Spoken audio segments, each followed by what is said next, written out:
দেখো আজকেও বৃষ্টি হচ্ছে, আসলে বর্ষাকাল পড়ে গেছে, বৃষ্টি হবারই কথা। তো আমি জানলা দিয়ে দেখাচ্ছি তোমাদেরকে। তো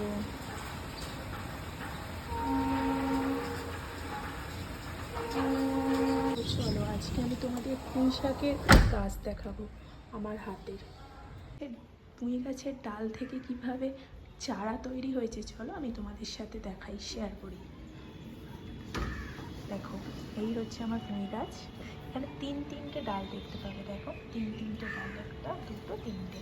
এই তিনটে ডাল, এত সুন্দর গাছটা দেখছো না, এর পিছনে একটা স্টোরি আছে। প্রথমে এই যে টবটা, এই টবটার মধ্যে আমি লঙ্কা গাছের বীজ ফেলেছিলাম, হ্যাঁ মানে শুকনো লঙ্কার বীজ। তো যখন এই শুকনো লঙ্কার বীজে দেখলাম গাছ হয়নি, তো তখন আমি পুঁই শাক রান্না করছিলাম একদিন। তো সেই ডালগুলো ফেলবো কেন, তো আমি এখানে বসিয়ে দিয়েছিলাম।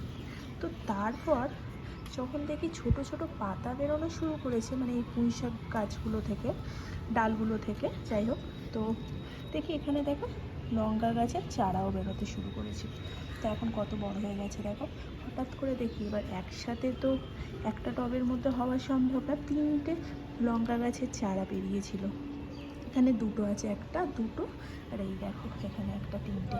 আর তখন কি করেছি আমি, এই টব থেকে লঙ্কার চারাগুলো একটু এই যে এরকম বড় হয়ে যেতে আমি এই টবটার মধ্যে ট্রান্সফার করেছিলাম। তো এইগুলো ছোট আছে, এগুলো করা হয়নি, এগুলো করে দেবো। কিন্তু দেখো পুঁই গাছের ডাল থেকে এত সুন্দর একটা কচি কচি পাতার যে শাক বেরিয়ে যাবে, মানে পাতা, ভাবতেই পারিনি গাছটা এত সুন্দর হবে। তো এই হচ্ছে এর একটা গল্প। প্রথমে বসিয়েছিলাম লঙ্কা গাছের জন্য, তো হয়ে গেছে পুঁই গাছ। আর যখন পুঁই গাছ হয়েছে তারপর লঙ্কা গাছও হয়েছে।